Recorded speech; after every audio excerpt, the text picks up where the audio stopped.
السلام عليكم ورحمة الله وبركاته، أهلا وسهلا بحضراتكم. النهارده معانا درس جديد من دروس تعليم الرسم ومعانا فكرة جديدة. النهارده هنشرح لحضراتكم ازاي تعمل ديكور شبيه بالماس. معانا طبعا قطعة كرتونة والصمغ اللي اشتغل بيها.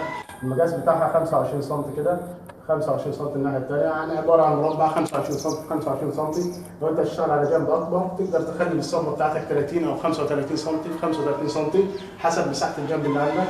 طبعا كان حد يا جماعه بيسالني انت ازاي بتمسك قطعه كرتون كده. انا بعمل يد او ماسكه قطعه كرتون.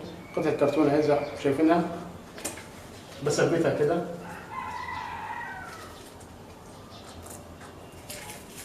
باستخدام اللزق طبعا.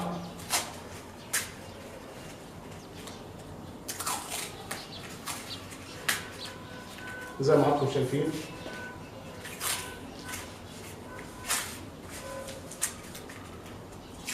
علشان تعرف تمسك قطعة كرتون تتحكم فيها بطريقة كويسة كده. زي ما انتم شايفين الصمغ بتاعتنا جاهزة للشغل. طبعا احنا النهارده هنشتغل على اللون الازرق. اللون الازرق زي ما انتم شايفين. طبعا يا جماعة للأمانة يعني الديكور بتاع الماسة ده أفضل ألوان تشتغل عليها اللون الأزرق، معاك اللون الأحمر، معاك اللون الرصاصي. يعني الألوان دي هي ما بتكونش يعني حلوة جدا مثلا، لكن الألوان دي بتكون معاك حلوة خالص. طبعا انا هشتغل بلون ازرق يعني اغمق من اللون بتاع الجدار. اللون اللي حضراتكم شايفينه اهو، تمام. على حسب انت لو هتشتغل بلون احمر يكون اللون بتاعك الاحمر اللي هتظلل بيه اغمق من لون الجدار برضه. خلينا نشوف. هنبدا طبعا الديكور بتاعنا بزاويه 45 درجه. هنثبت المربع بتاعنا بالشكل اللي حضراتكم شايفينه ده زي ما حضراتكم شايفين. مش هنخليه كده، ممكن طبعا ينفع كده، لكن احنا النهارده هنخليه بالطريقه دي. نبدا نظلل تظليل خفيف جدا يا جماعه.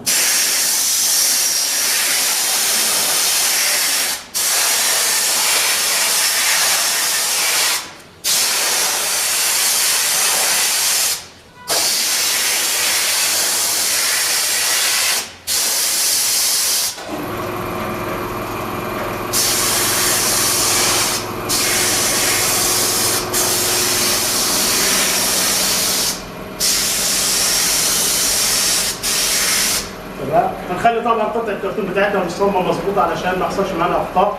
هيكون يعني الزاويه دي مساويه للزاويه دي او مقابله للزاويه دي، تمام. وهنبدا نشتغل. طبعا الخطوه دي يا جماعه فيها شبه من ديكور التنجيد اللي احنا اشتغلناه في درس قبل كده. تقدروا ترجعوا لي على القناه طبعا، تمام. نبدا ناخد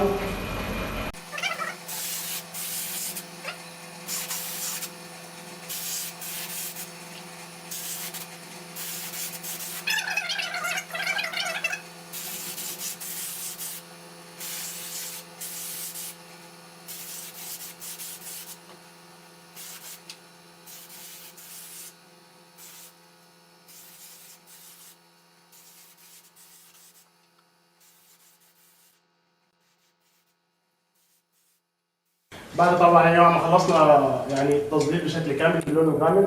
طبعا زي ما انتم شايفين مش لازم المربعات تكون متقابله، يعني الافضل انها ما تكونش متقابله، يكون فيها نوع من عدم التقابل زي ما انتم شايفين، لان ده يعني حاجه في الديكور بتاعتنا.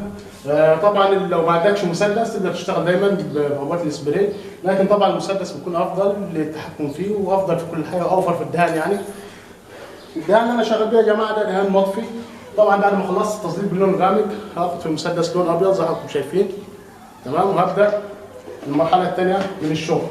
هيكون معايا قطعه كرتون زي دي مستطيله، قطعه كرتون عاديه جدا، ممكن قطعه خشب، المهم قطعه يعني كرتون او خشب مستطيله. وهبدا باللون الابيض بتاعي، تمام. هبدا باللون الابيض. طبعا هبدا كده يعني من زاويه كل مربع، واحط الكرتونه بتاعتي كده وهشتغل باللون الابيض.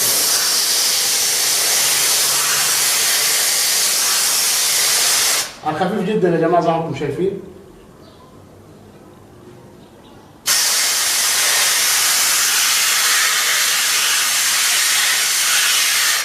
تمام كده. بعد ما عملنا علامه الاكس او علامه الزائد دي هنعمل ايه؟ هندهن المربع بالابيض، وهنسيب المربعين دول على اللون الاساسي بتاعهم بالطريقه دي.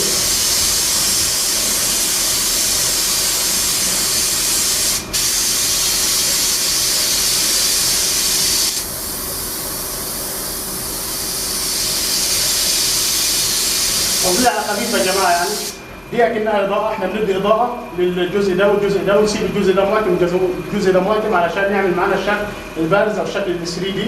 وهناخد هنا كده نقطه بيضاء. هنمشي طبعا بنفس النمط ده في كل المربعات. هناخد مثلا المربع ده هنا مثلا،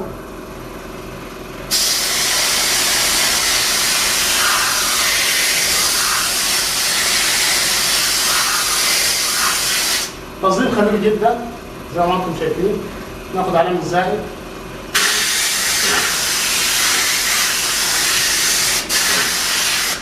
بعد كده طبعا احنا الظل يا جماعه مش عايزين الظل هنا يقابل الظل هنا، فاحنا ده بنظلل هنا، فمش هنظلل ده، هنظلل الناحيه اللي عكس المربع اللي احنا عملناه، هنظلل هنا كده.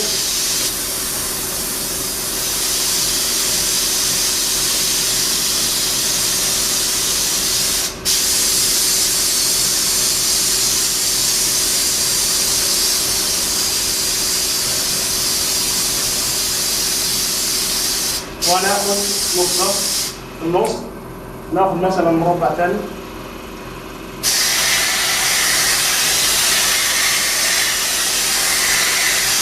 بدأ طبعا الشكل بتاعنا يظهر، الشكل ال 3 دي بتاعه ديكور بسيط جدا وسهل جدا.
طبعا هنكمل يا جماعه الشكل بتاعنا على نفس النمط زي ما انتم شايفين. كده يكون شرحنا لحضراتكم درس جديد بدروس تعليم الرسم، ازاي تعمل ديكور شبيه بالالماس 3 دي. اتمنى ان يكون الديكور عجب حضراتكم. طبعا لو الديكور عجب حضراتكم ما تنسوش تعملوا لايك، وما تنسوش تعملوا شير، وما تنسوش تشتركوا في القناه وتفعلوا زر الجرس. اشوف حضراتكم على خير ان شاء الله في دروس قادمه، والسلام عليكم ورحمه الله وبركاته.